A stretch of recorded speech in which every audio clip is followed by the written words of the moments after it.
金曲奖最佳台语男歌手入围名单已经公开，今年特别增加热扑扑。纪念家己生家做人的翁，做老爸。歌手康康头一遍来杀出台语专辑，找这个名音乐的制作人洪山亮量身来打造作品，改过去迄种悲情的路线。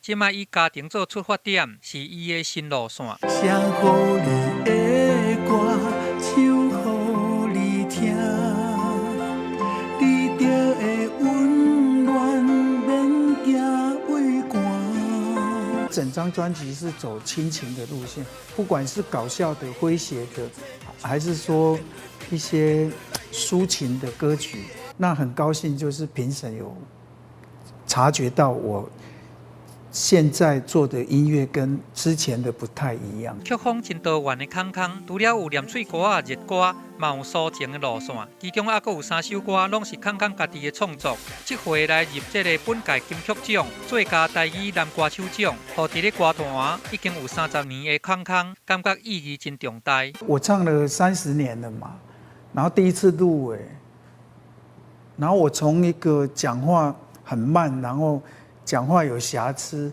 然后变成一个歌手，然后得奖，它是一个很大的鼓励嘛。康康伊讲，伫个金曲奖迄天，伊会带某含因囝规家伙仔来行这个红色的地毯，希望会当摕到台语歌王的宝座。不过，这边参加竞争的对手，伊的势面嘛是真强，有这个台语小天王的柯富凯，伊是第6度想要来摕金曲奖。是你想的遐尼快乐，我嘛真感谢，感谢你的祝福。歌手柯富凯过来邀请名音乐人尤鸿明来作曲，安尼互伊的曲风感觉真青笑。伊阁放调讲，这边穿胶仔色的大身衫，就是要互家己穿甲掠袂调。啊，若要来挑战这个金曲的，还阁有伊。后悔遗憾，只会当后悔遗憾。尊重伊亲身的经历和家乡的情怀，来做创作灵感的歌手罗曼阿迪啊，这边是第2摆要来入这个金曲奖，啊，伊的行情外界嘛看甲讲是真好。同款嘛是第2摆要来入围最佳台语男歌手奖的，还阁有创作型的歌手廖树贤。你爬大树，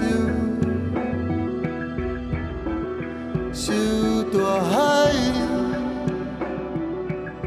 斗大法国式华丽电子编曲机卡，佮掺这个古典乐器，唱出台语专辑新的生命力，实力嘛是真强哦。另外，用这个念嘴歌的曲风，要来颠覆传统台语音乐的歌手大基的，嘛受到金曲奖的评审来甲看上目。行出保安甲阴暗，迄个巷仔囡仔真人叫伊激动，出国在土登场夜店开香槟湾，巷仔来讲爱绝是嫌是迷茫。到底是谁会当伫个这个金曲奖摕到最佳台语男歌手的宝座？就要等到金曲奖迄天才会知影。记者综合报道。